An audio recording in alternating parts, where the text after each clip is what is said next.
కాంగ్రెస్‌ని క్రమశిక్షణ బాటలో పెట్టేందుకు. ఎందుకంటే, క్రమశిక్షణ అన్నటువంటి దానికి స్వతంత్రం పేరుతో, స్వేచ్ఛ పేరుతో విచ్చలవిడిగా బ్రేకులేయగలిగిన ఏకైక పార్టీ కాంగ్రెస్ పార్టీ భారతదేశంలో. అలాంటి దాన్ని కాస్త గాడిన పెట్టే ప్రయత్నం రేవంత్ సీరియస్‌గానే చేస్తున్నట్టున్నాడు. తాజాగా డీసీసీ అధ్యక్షుల శిక్షణా తరగతులని పెట్టారు గదా! అక్కడ. స్వయంగా రాహుల్ గాంధీ గూడా వచ్చారు గదా! ఆడకి భోజనాలు, గీజనాలు అన్ని ఏర్పాట్లు ప్రభుత్వం వాళ్ళదే ఉంది కాబట్టి బానే చేసుకొచ్చారు.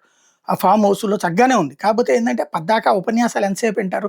బోర్ కొట్టేస్తున్నాయి. ఇవాళ రోజుల్లో టీవీలు, ఓటీటీలు అలవాటు పడ్డాక అందులో వీళ్ళందరూ మందు, సిగరెట్లు ఇట్లాంటివి అలవాటు ఉన్నటువంటోళ్ళు కంటిన్యూగా గంటల కొద్దీ ఉపన్యాసాలు, అది కూడా ఆ సిద్ధాంతం ఏందో ఆళ్ళకే అర్థం కానిది ఈళ్ళకి చెబుతుంటే పాపం ఆళ్ళేం వింటారు. అందుకని కాస్త నిద్రపోతామో ఏదో చేస్తే గనక చిరాకు. అయితే దీంతో విసుగుపుట్టినటువంటి ముగ్గురు డీసీసీ అధ్యక్షులు రాజ్ ఠాకూర్, బీళ్ళ ఐలయ్య ఈయన విప్ కూడా అనుకుంటా. వంశీకృష్ణ ఆ సమావేశాల్లో ఒక రోజు, 2 రోజుల్లో డుమ్మా కొట్టారట. అందుకని వాళ్ళకి సర్టిఫికేట్ ఇవ్వట్లేదు. Training certificate. పార్టీ అధినాయకత్వం ఆదేశించిందని చెప్పే పేరుతో. అంటే కాంగ్రెస్ పార్టీని గాడిన పెట్టే ప్రయత్నం చేస్తున్నట్టున్నారు పాపం రేవంత్ గారు.